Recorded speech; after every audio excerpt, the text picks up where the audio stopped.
स्वागत है आपके अपने YouTube चैनल कैरियर जंक्शन पर। जैसा कि आप लोग जानते हैं कि मैथ्स की वीडियो नंबर 4 ये शूट हो रही है। लाइव आने का प्रयास हम लोग किए, लेकिन लाइव में टेक्निकल इशू होने के कारण उसमें वो जो है वीडियो वगैरह थोड़ा सा उल्टा सीधा उसी में दिख रहा था, तो अच्छा नहीं लगा। तो हम लोग जो है ये वीडियो जो है ऑफलाइन ही आपको प्रोवाइड करा पाएंगे। चलिए देखते हैं। देखिए, आज का टॉपिक है नंबर ऑफ फैक्टर के अंतर्गत आप लोग पढ़ेंगे सम ऑफ फैक्टर, गुणनखंडों का योगफल। देखिए, आप लोगों को क्लास नंबर 1 और 2 में ये समझाते हुए मैं आगे की तरफ बढ़ रहा हूँ। एक बार पीछे से फिर मैं आ रहा हूँ। देखिए, जब हम गुणनखंडों की संख्या पढ़ा रहे थे तो गुणनखंडों की संख्या के अंतर्गत आप लोगों ने देखा था कि पहले आपने देखा कि कुल गुणनखंड कितने होंगे, विषम गुणनखंड कितने होंगे और सम गुणनखंड कितने होंगे। देखिए, जब गुणनखंडों की संख्या पूछेगा तो ये तो बात सत्य है, लेकिन आपको हमने बताया था कि उसके कौन कौन गुणनखंड हैं ये तो आपसे नहीं पूछेगा। लेकिन आइए देखते हैं कैसे विरोधाभास है, इसमें चीज़ों को समझा जाए। जैसे मान लीजिए एक संख्या 12 है, तो 12 को इस दुनिया में आप जानते हैं टोटल कितनी संख्याएं काट सकती हैं। तो टोटल हमारी कितनी संख्याएं काट सकती हैं भैया, तो 6। चूंकि 12 के टोटल कितने फैक्टर हैं, 6 के फैक्टर हैं, 6 फैक्टर हैं। और आप ये भी जानते हैं कि किसी भी संख्या का जो फैक्टर होता है वो संख्या के मान से बड़ा नहीं होता है, या तो छोटा होगा या तो इसके इक्वल होगा। अब देखिए क्या पूछेगा पेपर में कि 12 के कुल गुणनखंडों का योगफल बताइए। तो आप जानते हैं यही तो इसके टोटल गुणनखंड है, 1 + 2 + 3 + 4 + 6 + 12।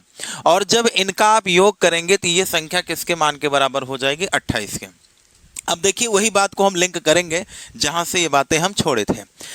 देखो, पेपर में क्वेश्चन 2 ही पूछ सकता है, या तो गुणनखंडों की संख्या बताइए या तो उन गुणनखंडों का योगफल बताइए।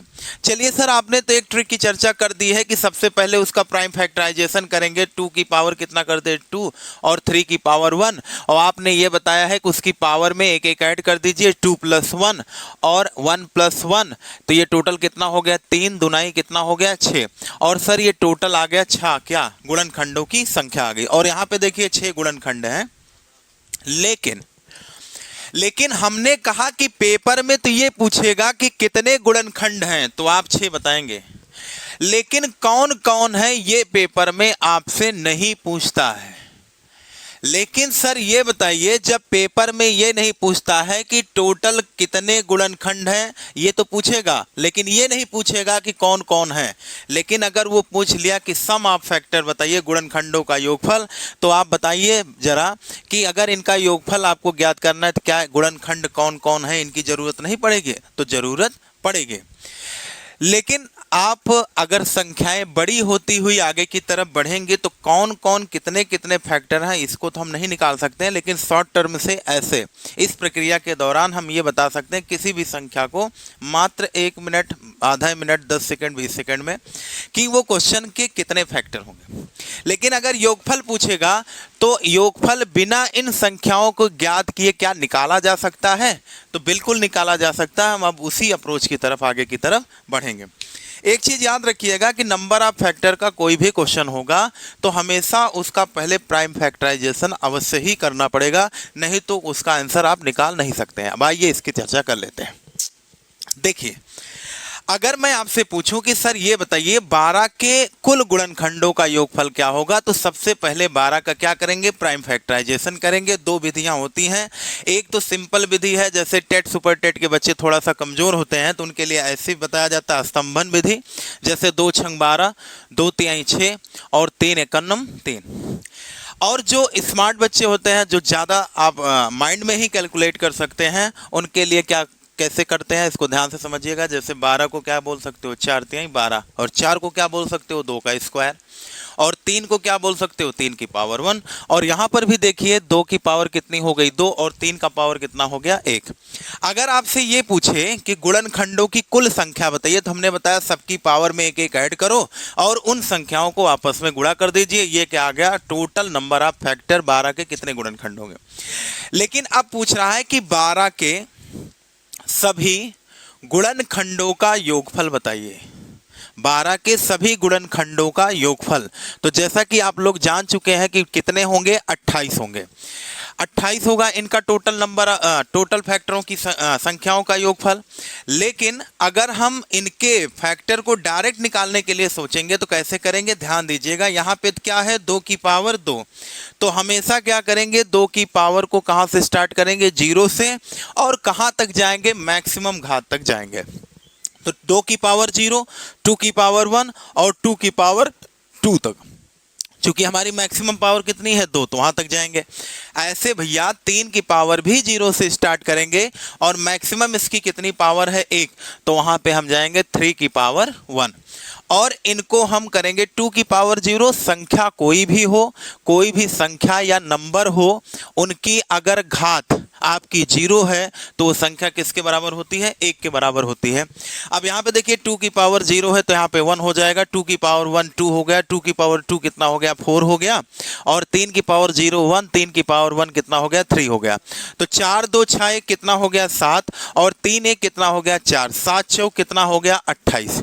आपने अभी देखा था कि 12 के सभी गुणनखंडों का योगफल कैसे निकाले थे, 28 निकाले थे, और यहाँ पर इस अप्रोच के माध्यम से भी हम निकाल पा रहे हैं कि 28 के टोटल गुणनखंडों का योगफल क्या होगा। तो टोटल 12 के गुणनखंडों का योगफल क्या होगा, 28 होगा। अब जैसे अगर एक संख्या हमारी 12 हो गई, लेकिन अगर हम दूसरी संख्या की बात करें कि अगर कोई संख्या बड़ी आ जाए, जैसे मान लो 120 हो गया। अब 120 के सभी गुणनखंडों का योगफल अगर आपसे पूछे तो कैसे निकालेंगे, सबसे पहले 120 का क्या करेंगे, प्राइम फैक्टराइजेशन करेंगे। तो कैसे बताए थे प्राइम फैक्टराइजेशन, एक तो पहली विधि ये है कि 2 छंग 12, 2 तिसाम 60, इसके बाद 2 पंद्रहम 30, फिर 3 पचे 15, फिर 5 एकन्नम 5। तो यहाँ पे देखेंगे कि जो 2 है, ये 2 कितनी बार है, 3 बार है, तो इसको क्या लिख सकते हैं, 2 की पावर 3। इसके बाद देखिए 3 कितनी बार है, 1, तो 3 की पावर कितनी हो गई, 1। और 5 कितनी बार है, तो कहेंगे सर 5 एक बार है, तो 5 की पावर कितना लिख देंगे, 1।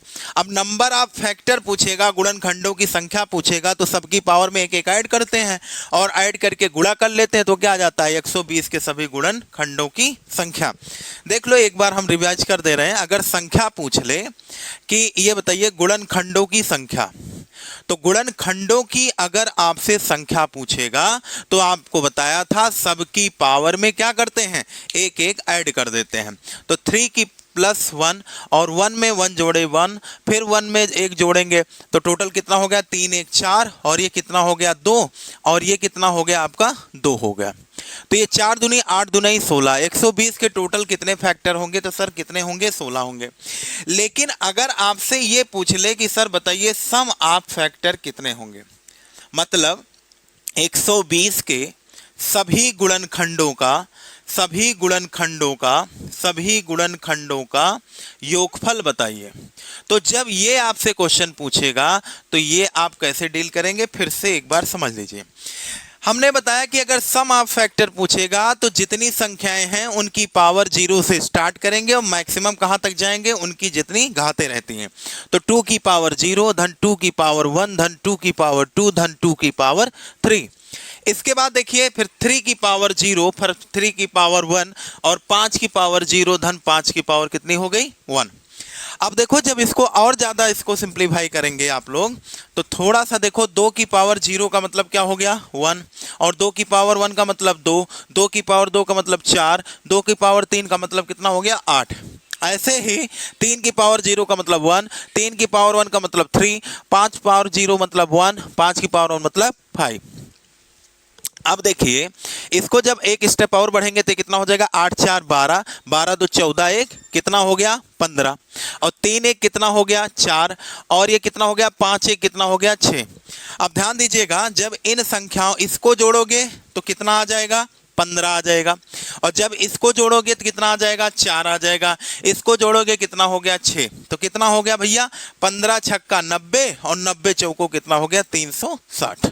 तो आप ध्यान दीजिएगा कि अगर आपसे क्वेश्चन ये पूछता कि 120 के सभी गुणनखंडों का योगफल बताइए तो क्या बताते, 360 बताते।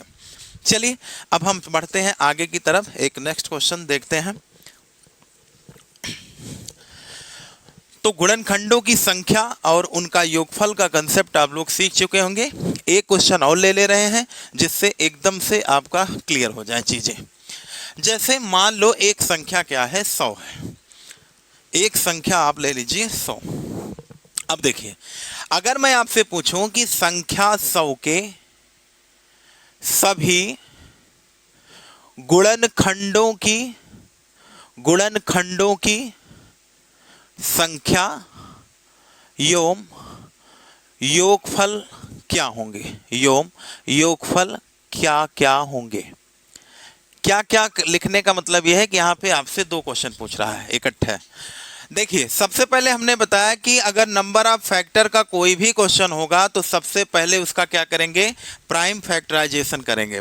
तो प्राइम फैक्टराइजेशन की अगर हम बात करें तो देखिए, 100 का आप ऐसे छोटी छोटी संख्याओं में तोड़ लीजिए। 2 पचाम 100, 2 पचाम 50 हो गया, फिर 5 से कटेगा 50 25, 5 एकन्नम 5।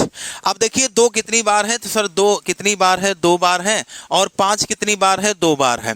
क्या और कोई संख्या बची, तो कोई संख्या नहीं बची। कुछ लोग सोच रहे हैं गुरुजी एक को तो बच रहा है, तो एक को नहीं लेना भैया, ठीक है। एक के अलावा जितनी संख्याएं बच होंगी उन संख्याओं को सेम बिरादरी में कन्वर्ट कर देंगे और उनके ऊपर पावर लगा देंगे।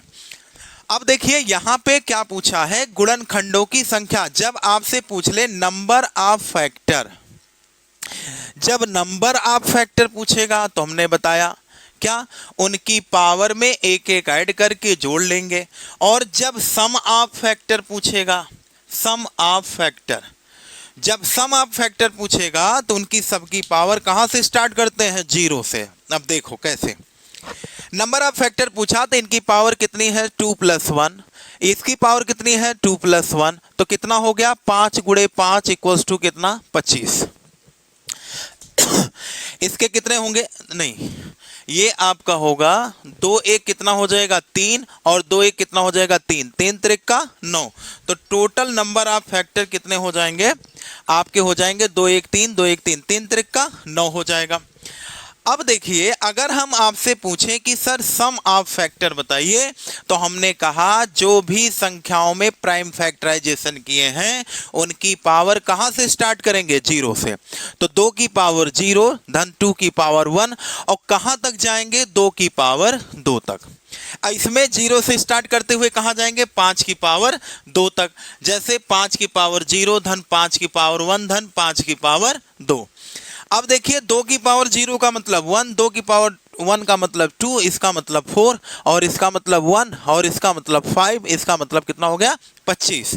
और 25 में 5 30, 1 कितना हो गया, 31, गुणे 4 2 6 1 कितना हो गया, 7, और 31 सत्ते आप लोग जानते होंगे कितना होगा, 7 एकम 7 त्रिक 21, 217। तो अगर आपसे क्वेश्चन ये पूछे कि 100 के या किसी भी संख्या का नंबर ऑफ फैक्टर बताइए, तो ये आपका आंसर क्या हो जाएगा, 9। अगर 100 का ये पूछे कि सम ऑफ फैक्टर बताइए तो कितना होगा, 217। उम्मीद करते हैं कि आप लोगों को सम ऑफ फैक्टर का कंसेप्ट समझ में आ गया होगा। अब जैसे देखिए, हम लोग जब क्लास नंबर 1 पढ़ रहे थे नंबर ऑफ फैक्टर में, तो हम लोग क्या पढ़ रहे थे कि जब आपसे कुल गुणनखंडों की संख्या या तो पूछेगा, लेकिन आप ये बताइए कुल गुणनखंडों की संख्या में कुछ गुणनखंड तो सम भी थे और कुछ क्या थे, विषम थे। वैसे भैया जब आप यहाँ पे कुल गुणनखंडों की अगर आप योगफल पूछ रहे हैं, सम ऑफ फैक्टर पूछ रहे हैं, तो यहाँ पर भी तो कुछ आपके विषम फैक्टर होंगे, कुछ सम होंगे। तो पेपर में क्वेश्चन ये भी बनता है कि विषम गुणनखंडों का योगफल बताइए, सम गुणनखंडों का योगफल बताइए, या कुल गुणनखंडों का योगफल बताइए। तो इन संख्याओं को कैसे डील किया जाएगा, इन क्वेश्चनों को, आइए हम आगे एक संख्या को लेकर के समझाने की कोशिश करते हैं। देखिए भाई,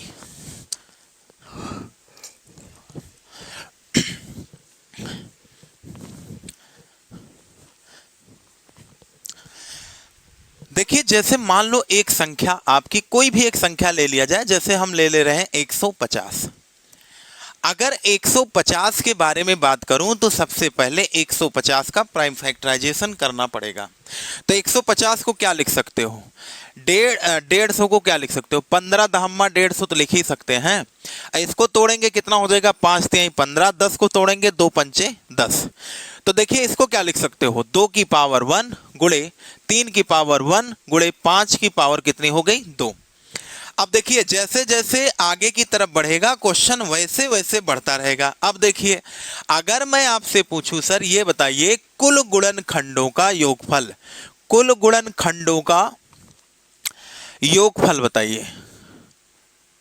और दूसरा आपसे क्या पूछ सकता है कि कुल विषम गुणनखंडों का, कुल विषम गुणनखंडों का योगफल बताइए। और तीसरा क्वेश्चन आपसे यह पूछ सकता है कि कुल सम गुणनखंडों की संख्या बताइए, कुल सम गुणनखंडों की संख्या बताइए। तो ये देखिए अब आपके क्वेश्चन की सीरीज आगे की तरफ धीरे धीरे बढ़ना शुरू हो गई। तो हमने बताया कि जहां पे योग आ जाएगा वहां पे अप्रोच आपका क्या हो गया, गुणनखंडों की संख्या नहीं, यहां पर भी क्या पूछा है, योग पूछा है। अब देखो इन बात को समझो, हमने कहा जहां भी योग आ जाएगा वहां पे पावर को 0 से स्टार्ट करेंगे और कहां तक जाएंगे, उसकी जितनी मैक्सिमम पावर रहती है वहां तक जाते हैं। यहां पे देखिए 2 की कितनी पावर है 1, तो 2 का मतलब 2 की पावर 0 प्लस 2 की पावर 1। और यहां पे देखिए 3 की पावर कितनी है 1 है, तो 3 की पावर 0 प्लस 3 की पावर कहां तक जाएंगे 1 तक। यहां देखिए 5 की पावर 2 है, तो 5 की पावर क्या लिखेंगे 0 धन 5 की पावर 1 धन 5 की पावर 2। अब देखिए जब इसको और कैलकुलेट करेंगे तो क्या हो जाएगा 1 हो जाएगा, ये 2 हो जाएगा, ये 1, ये आपका 3, ये हो जाएगा 1 प्लस 5 प्लस कितना 25। आप जानते हैं 2 1 कितना हो गया 3, 3 1 कितना हो गया 4 और 25 5 30 1 कितना हो गया 31। जब इसको आगे की तरफ और ज्यादा कैलकुलेट करेंगे तो ये वो आपका हो जाएगा 4 3 12 और 12 1 कम 12 3 36, 36 1 कितना हो गया 37। तो आपका आंसर कितना हो गया 372 हो गया।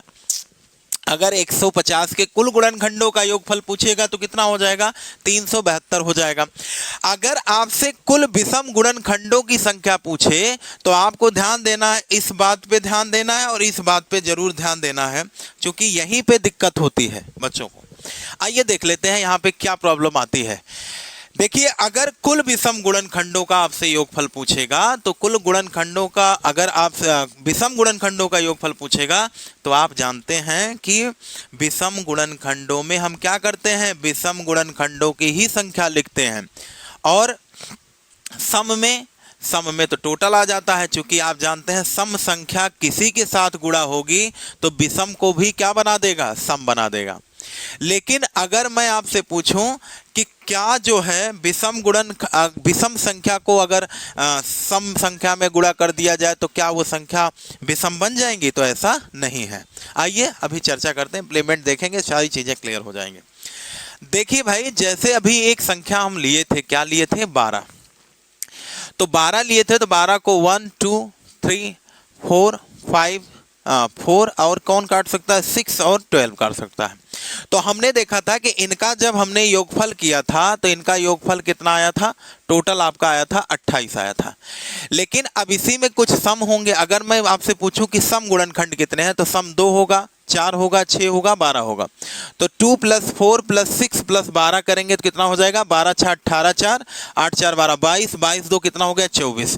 अगर मैं पूछूं कि विषम का योगफल बताइए, विषम का योग बताइए, तो जरा ये बताओ टोटल कितने 28, 28 में 24 क्या हो गए सम, तो टोटल कितने हो जाएंगे 4, ये हो जाएंगे। ऐसे भी देख सकते हैं 3 1 4, यही तो विषम फैक्टर है।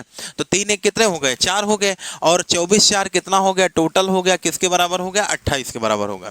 अब इस पे आ जाओ, यहाँ पे कुल विषम गुणनखंडों का योगफल पूछेगा तो यहाँ पे 2 की पावर से कोई मतलब नहीं होगा।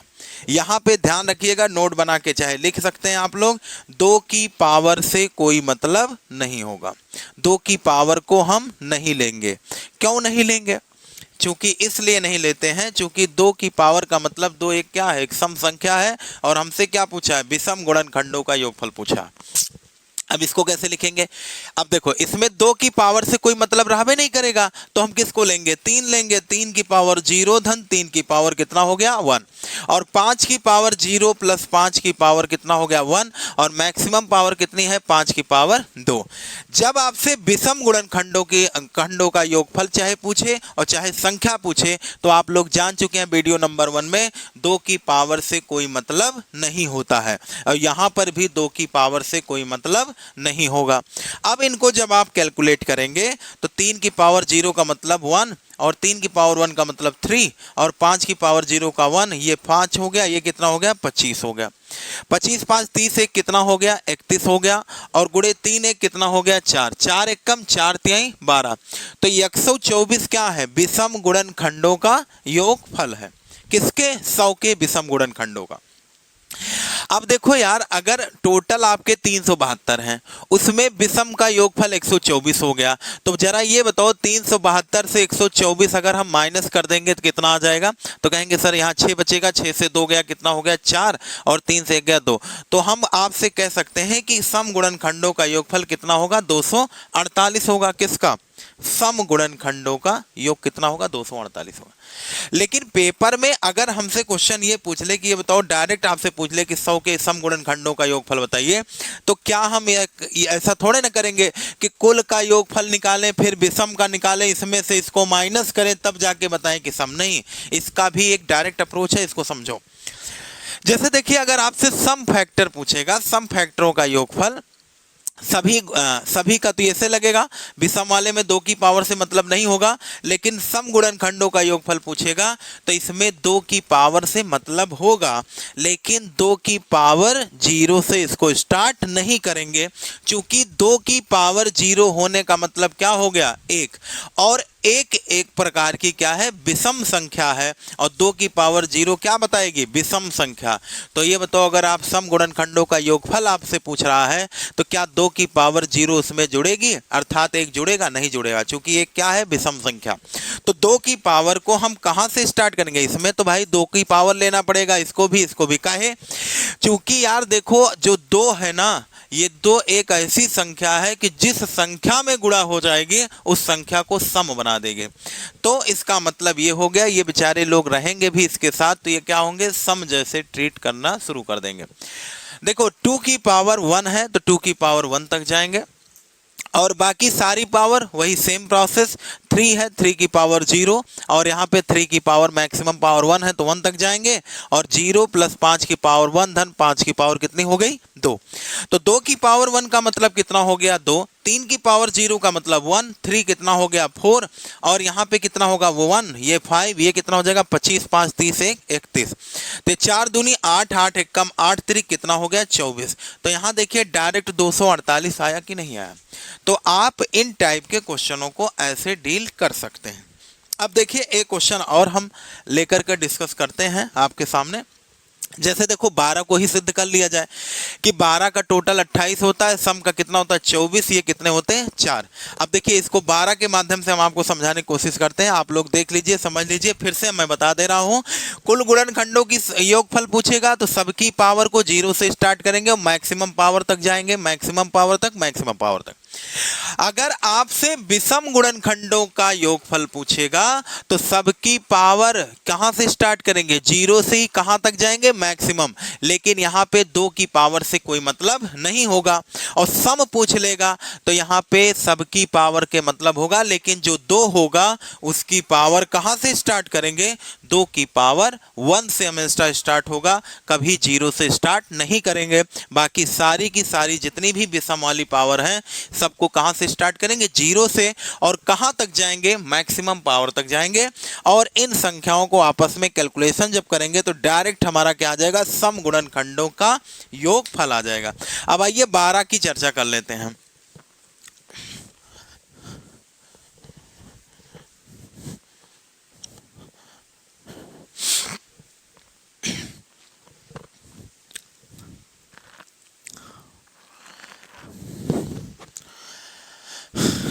देखिए अगर 12 को आप प्रैक्टिकली देखना ही चाह रहे हैं तो 12 को क्या लिख सकते हो 4 तिहाई 12, 2 का स्क्वायर गुणे 3 की पावर 1। अब देखो कुल का योगफल पूछे, कुल का योग, कुल गुणनखंडों का योग मतलब टोटल सम ऑफ फैक्टर, या फिर पूछे सम ऑफ ऑड फैक्टर, या आपसे पूछे सम ऑफ इवन फैक्टर।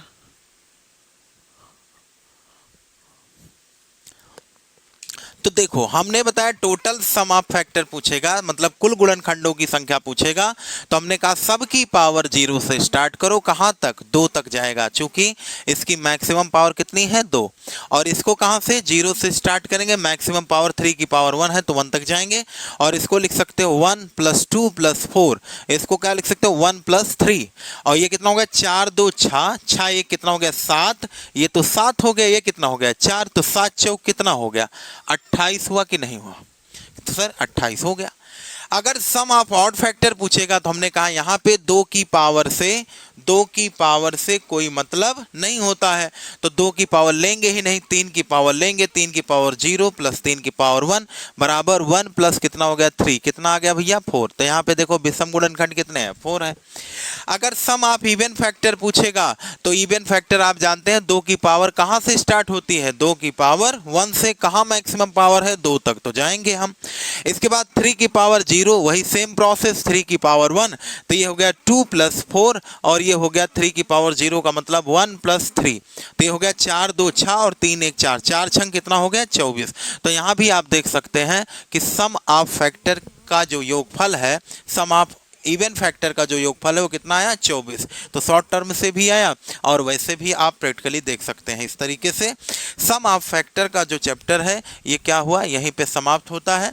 कोई भी दिक्कत होगी तो आप लोग कहेंगे तो एक आध क्वेश्चन अगले वीडियो के माध्यम से लेकर के प्रदर्शित होंगे। और ध्यान रखिएगा अगला जो चैप्टर टॉपिक होगा वो पढ़ेंगे product of factor. Product of factor का मतलब क्या होता है, गुणनखंडों का गुणनफल।